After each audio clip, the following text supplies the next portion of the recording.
and she pushed this evil doctrine upon the world. You understand? And now when the woman wearing these pants now, you know what they started to do? It changed the spirit. Because if I wear just a tube top or a dress, how the man they start to behave? How he just behave? Talk it real, talk it real. Effeminate. That's right. He just begin to behave outside the nature. Right. So what the thing has happened to all their houses? Well, they become what?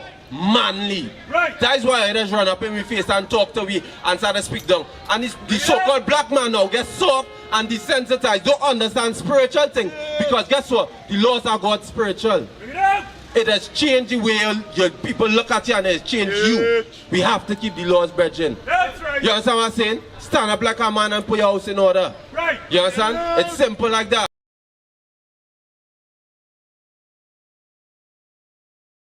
We go look just like this. Don't go yet. I want to show you something. Don't go yet. I really want you to go learn something here today. Read. Deuteronomy 22 and verse 5. Watch this now. And you love God, sis? You love God, sis? You love God, brethren? You love God, brethren? Sister? You love God? Right, nice. Let me show you how to love God, and let me show you this law here. Read.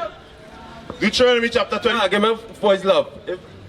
First, John chapter 15 and verse 16. Let me go. John chapter 15 and verse 16. Because everybody gonna say they love God, eh? You would meet some. I don't think I ever met somebody that say they don't love God. That's right.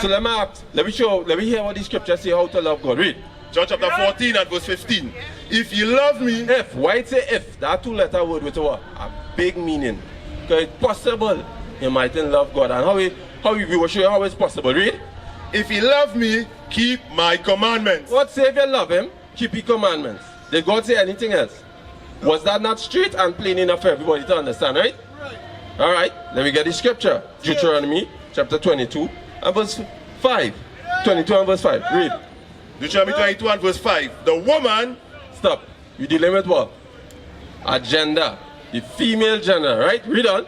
The woman shall not wear that which pertaineth unto a man. What are you talking about? A woman should not be dressed in men's clothes. Come closer, come close. I will not be what? A woman should not be dressed in men's clothes. A woman should not be dressed in men's clothes. What is men's garment?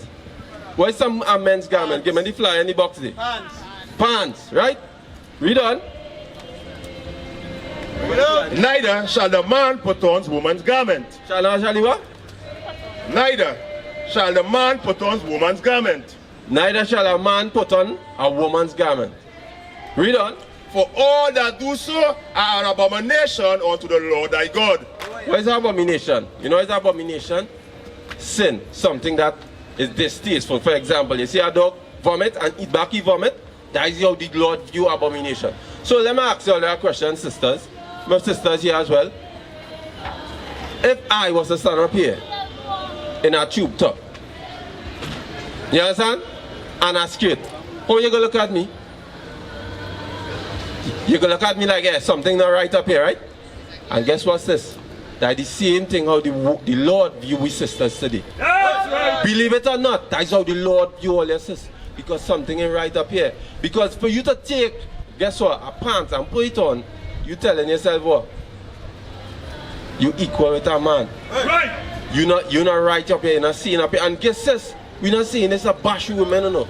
We're trying to show we women now to get back in the right state of mind, the God-like state of mind, the daughters of Sarah. That is what we're trying to show we people. That is what we're trying to correct it and change back the world. Because guess what? Exodus chapter 22 and verse 2. Watch it here, it says, this pants thing was started by what? A woman, a white woman, right? Right. Yeah, it started. Come, read it right here. Read the sign for them. Watch it here, brethren. In 1851, Elizabeth Smith Miller created an early version of women's pants called bloomers. Called what? Called bloomers. For the older heads, they were known as bloomers. Because in the early 2000s, that is where I first hear about the bloomer pants. Read on. Right. The evaluation of women's pants involved breaking traditional boundaries, becoming mainstream. Correct. So let me show you. You know why the woman created this pants as well? You know why she did it? Because she say, remember that World War II was taking place, and she take the war. She said that when they were sewing the clothes for the war, she said that the kilt and dress was tying up in the machine. And she pushed this evil doctrine upon the world. You understand? And now when the woman wearing these pants now, you know what they started to do? It changed the spirit. Because if I wear just a tube top or a dress, how the man start to behave? How he just behave? Talk it real, talk it real. Effeminate. That's right. He just begin to behave outside the nature. Right. So what the thing has happened to all their houses? Well, they become what? Manly. Right. That's why I just run up in my face and talk to me and start to speak down. And the so-called black man now gets soft and desensitized, don't understand spiritual things. Because guess what? The laws are God's spiritual. It has changed the way your people look at you and it has changed you. We have to keep the laws, brethren. That's right. You understand what I'm saying? Stand up like a man and put your house in order. Right. You understand? It's simple like that. Let me get 1 Timothy. Read.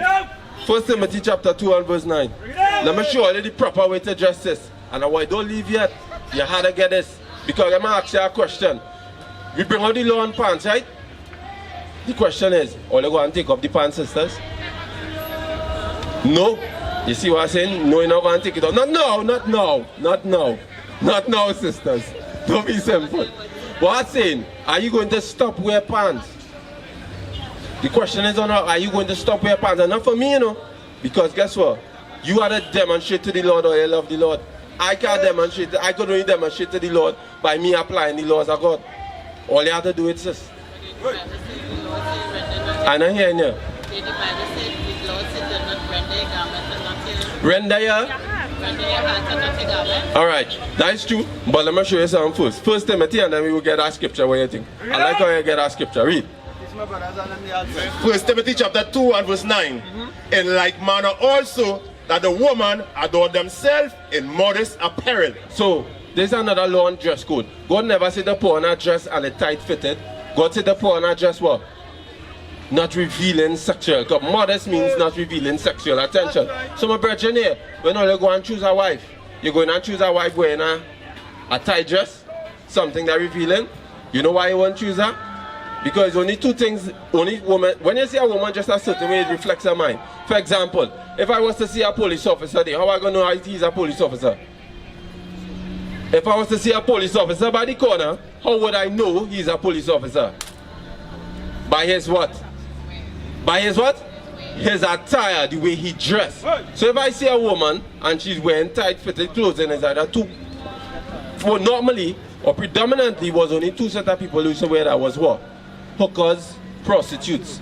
This is, and the world gets so desensitized now, Ben, sisters, that everybody wearing it.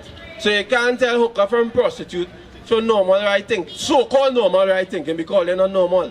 Or they're breaking God's laws, and we need to get back to the point we think. Now, you say, the sister make an excellent point. She say, render your heart and not your garment. Let me get our scripture. Read. Joel 2 verse 13.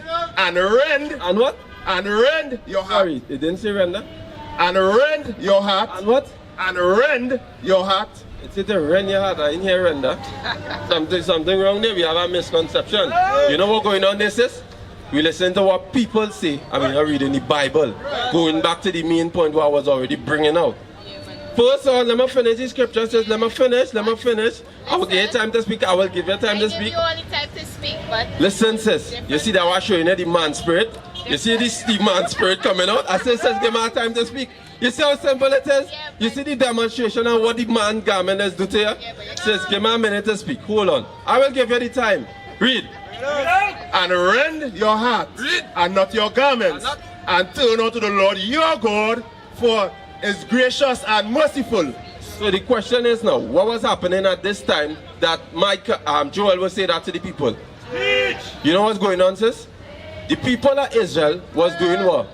It had a custom. When everybody turned to the Lord, they would tear off their clothes and put sackcloth and ashes on their head as a form of mourning and asking the Lord to forgive them. So when Joel wrote this here, he said what? Stop tearing your clothes, because he never said render. He said stop tearing. Rend simply means to tear. Stop tearing off your clothes and fix your mind. That's why I say to rend your heart, fix your mind on the Lord proper, and you won't have no clothes, no problem or no cause to take off your clothes. That's simply what it means. So when you hear the pastor tell you that, the pastor don't know what he's talking about. That's simple. Yes. Now sis, yeah, if you want to speak, let me hear you. I'm not saying you're wrong, you know, but remember, I'm not hearing you. I'm not saying you're right or you're wrong, but I'm saying different Bibles have different versions. Sis, the understanding of the Bible is the Bible was given to who? The understanding of the Bible was given to who?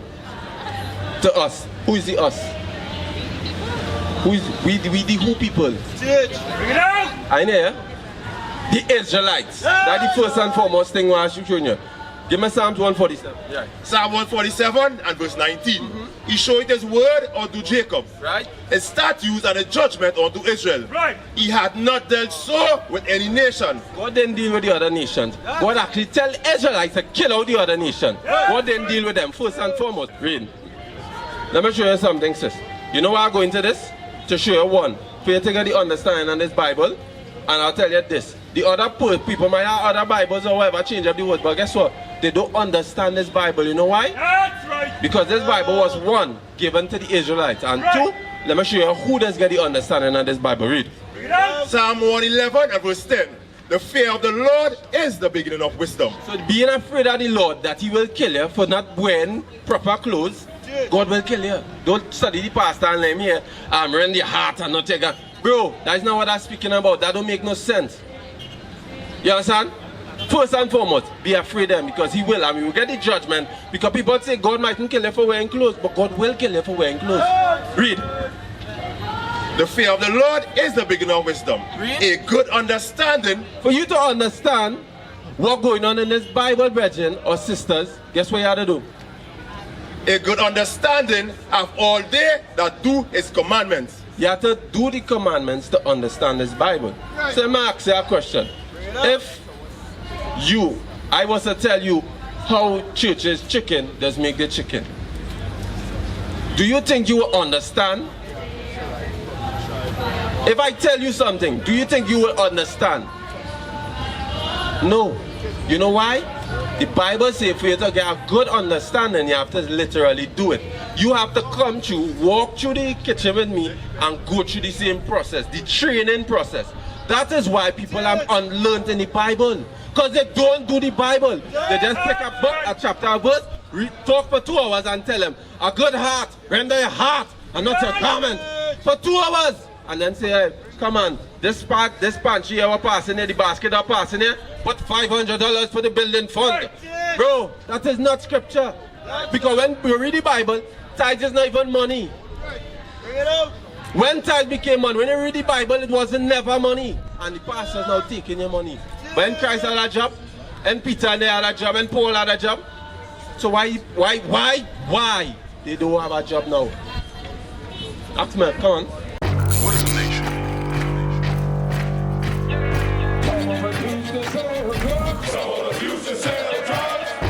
Nation is men leading by example.